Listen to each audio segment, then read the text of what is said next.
BJP के नेता ने ट्रेन में बेडशीट चोरी किया। देखिए आप लोग।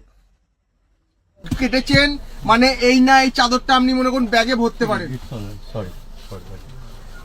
বুঝতে পারলেন কি বলতে চাইছি? এখানে একজন কোচ অ্যাটেন্ডেন্ট মনে করুন 300 টাকার জন্য কাজ করতে এসেছে, সে 700 টাকা দিতে হচ্ছে তাকে। এইভাবে কেউ ভরে ব্যাগের বাইরে চাদরটা ভরাবো না। সিটে রাখুন, রেখে নিয়ে যান, কোনো অসুবিধা নেই আপনাদের। ব্যাগের ভিতরে ঢুকিয়ে নিয়েছে। এটা ওনার বুঝতে পারছেন 300 টাকা কাজ করে 700 টাকা দিয়ে চলে যাচ্ছে।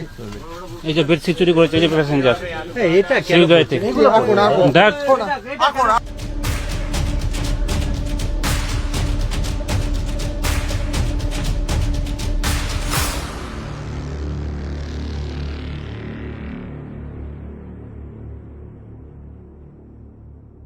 फॉलो करुन। अनभक्त देखो तुम्हारे पापा ने बेडशीट चोरी किया।